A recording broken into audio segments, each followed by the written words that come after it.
The heart or spirit of Rotary came from one man, Paul P. Harris. In 1933, Paul Harris gave a radio address to non-Rotarians to interest them in joining the 28-year-old organization.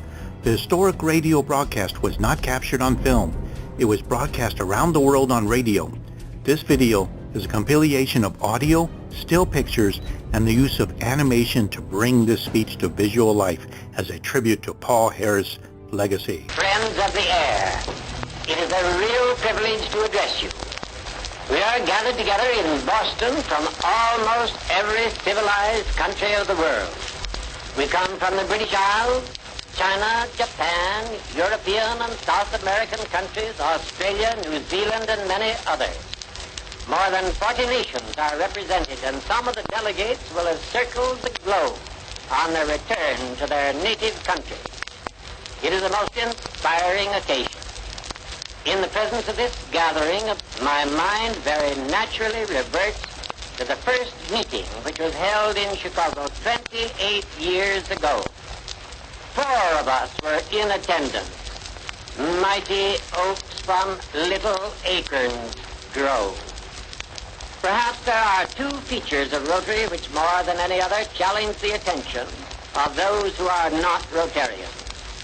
One is what we call our classification plan, by virtue of which membership in Rotary is limited to one representative of each line of trade or profession.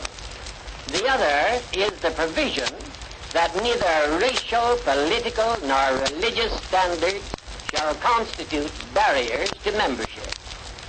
Through these 2 provisions, Rotary is thrown open to representatives of all walks of life, to representatives of all countries and all forms of religion. Would this seem to open the door to all manner of discord? One might think so. In fact, many have said that human ingenuity could hardly have devised a plan of organization more fraught with peril.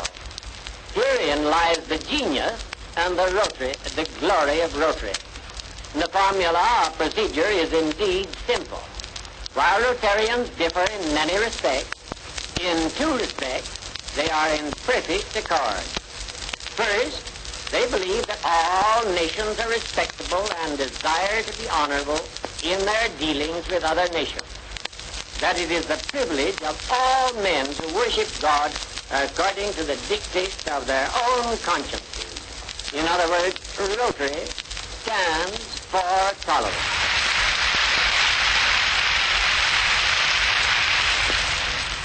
Second, they believe that all honorable vocations are entitled to recognition if they are used in the service of society. With these points of agreement firmly established, disagreement is almost unknown. Rotary emphasizes the points of agreement and avoids controversial issues. Rotary thus becomes the common denominator, the sanctuary to which all are welcome. Is there any valid reason why Catholic and Protestant, Jew and Gentile should not enjoy friendly intercourse? Well, it is done in Rotary. Catholic priests, Jewish rabbis, and Protestant ministers sit side by side in happy fellowship at Rotary Club meetings. If your travels take you to India, there you may see Mohammedans, Hindus, and Christians breaking bread together. Is this not as it should be? Remember the words, peace on earth, goodwill toward all men. To put it briefly, Rotary is trying to make the words of Robert Burns come true. You'll remember then, the time will come for all that, when man to man shall brother be for all that. Those outside the membership frequently ask the question, how did it come about? That's a hard question to answer. One answer would be that Rotary's popular appeal is due to the fact that in Rotary, men are encouraged to be natural, just to be themselves. In this world where artificiality so abounds, it is refreshing to meet with groups who are not worshippers of cold, meaningless formalities. There's a bit of the boy in every man, and friendly, natural intercourse is the best way to bring it out. I wish that it might be your privilege, as it is mine tonight, to look in on this happy throng of big, strong men from Occident and Orient, from the frozen north and from down beneath the equator. Many of them have their wives with them.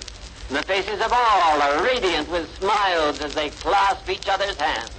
If you are here, I believe that you would agree with me in my conclusion that the words of the Bard of Air were not the expression of an idle dream, that they were indeed prophetic, and that the finest conception of human mind, the conception of universal goodwill and peace, will in God's good time be realized in very truth.